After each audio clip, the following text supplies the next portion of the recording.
خدا کی قسم سال بھر، کیا رجب کیا شعبان اور کیا وہ دوسرے مہینے ہوں، ان تمام مہینوں کے اندر اللہ انصاف بھی کرتا ہے، رحمت بھی نازل فرماتا ہے، اللہ کسی کی پکڑ بھی کرتا ہے، اللہ کسی کی گرفت کرنے پر آئے تو کر لیتا ہے۔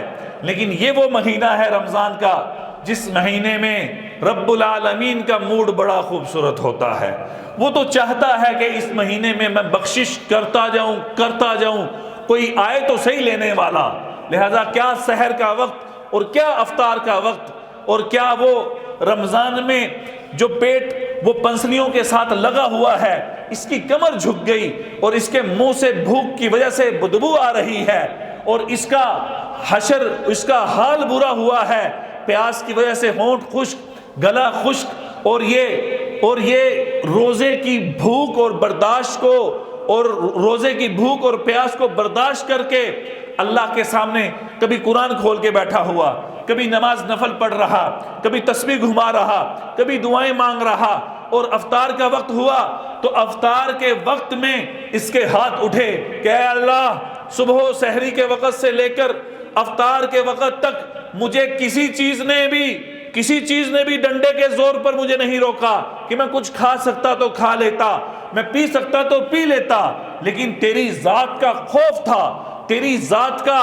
میرے اندر خوف اور ڈر تھا کہ تیرا حکم ہے کہ میں نہ کھاؤں نہ پیوں، اس لیے خدائے پاک شام تک میں نے بھوک کو اور پیاس کو برداشت کیا، نفس کو قابو میں رکھا، اب میری تو بخشش فرما دے، میرا یہ کام کر دے۔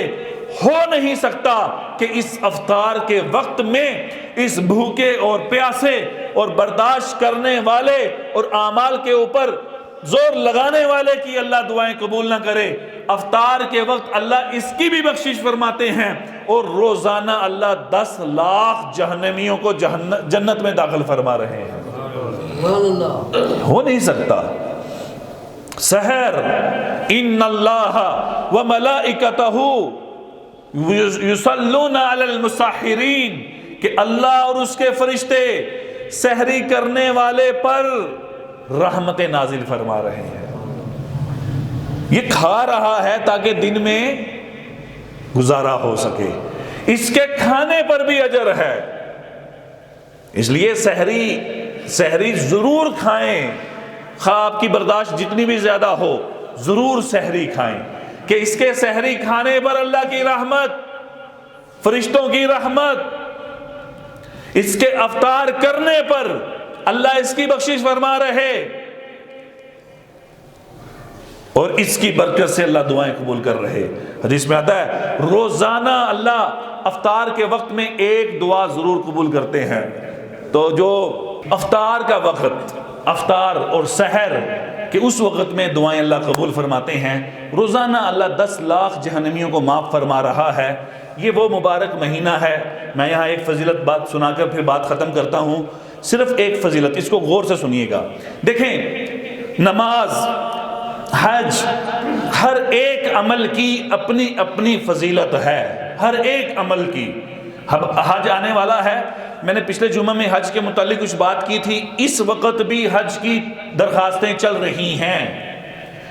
جس بندے کے اوپر حج فرض ہے وہ حج کی درخواست جمع کروائے، نہیں کروائی گورنمنٹ، اور ایک مشورہ دوں گا، اس دفعہ پرائیویٹ حج سستا ہے، گورنمنٹ کا مہنگا ہے، تو کوشش کریں جہاں سے بھی ہو سکے آپ اپنے حج کی درخواست دے کر حج کے لیے جانے کی نیت کریں، انشاءاللہ اللہ قبول فرمائیں گا۔ ٹھیک ہے جی، اللہ تعالیٰ قبول فرمائیں گے۔ حج کی اپنی فضیلت، نماز کی اپنی فضیلت، قرآن پڑھنے کی اپنی فضیلت، ذکر کرنے کی اپنی فضیلت، ہر عمل کی اپنی اپنی فضیلت ہے کہ نماز پڑھو گے رزق کی تنگی دور کر دوں گا، نماز پڑھو گے عذاب قبر نہیں دوں گا، بچا لوں گا، پل صراط سے بجلی کی کڑک کی طرح گزر جاؤ گے، نماز پڑھو گے، اس نماز پڑھنے پر دائیں ہاتھ میں نامہ اعمال ملے گا، بغیر حساب کتاب کے تمہیں جنت میں داخل کر دوں گا۔ تم قرآن پڑھو گے، ایک ایک حرف پر 10 نیکیاں مل رہی ہیں۔ میں یہ نہیں کہتا کہ الف لام میم ایک حرف ہے، الف ایک حرف، لام ایک حرف، میم ایک حرف، تو الف لام میم کہنے پر 30 نیکیاں مل رہی ہیں۔ ہر عمل کا اپنا اجر ہے، لیکن رمضان کا روزہ ایک ایسا عمل ہے کہ جس عمل پر ملے گا کیا؟ ملے گا کیا؟ حدیث قدسی میں اللہ خود ارشاد فرما رہے ہیں کہ الصوم لی وانا اجزی بہ۔ اس حدیث کے 3 حصے کروں گا۔ پہلا حصہ الصوم لی، کسی عمل کو اللہ نے یہ نہیں کہا کہ اس بندے نے تلاوت میرے لیے کی ہے، اس نے حج میرے لیے کیا ہے، اس نے ذکر میرے لیے کیا ہے، بلکہ واحد عمل روزہ ہے جس میں اخلاص کی ضمانت اللہ خود دے رہا ہے کہ الصوم لی، کہ یہ روزہ میرے لیے رکھا گیا ہے۔ اس بندے نے روزہ میرے لیے رکھا ہے، یہ روزہ میرے لیے تھا، غیر اللہ کے لیے نہیں تھا، اس نے کسی اور کو دکھانے کے لیے نہیں رکھا۔ اور اس کی وجہ کیا ہے؟ رمضان کا روزہ ہو اور روزے کے اندر وہ کون سی طاقت ہے جو چھپ کر اس کو کھانے سے پینے سے روک رہی ہے؟ اس نے روزہ رکھا، شام تک اس کی حفاظت کرنے میں مصروف ہے، کرلی کرنے کے بعد یہ تھوک گرا رہا ہے کہیں پانی نیچے نہ چلا جائے، یہ کھانا کھانے سے پرہیز کر رہا، نفسانی خواہشات سے پرہیز کر رہا ہے۔ اس کو کس نے روکے رکھا؟ اللہ کی محبت نے، اللہ کے خوف نے، اللہ کے حکم نے۔ تو لہٰذا اس روزے کے اخلاص کی خبر بھی اللہ دے رہا، اور اس روزے میں اخلاص کی ضمانت بھی اللہ دے رہا کہ روزہ کس کے لیے ہے؟ میرے لیے ہے۔ اگلا حصہ کہ اس پر ملے گا کیا؟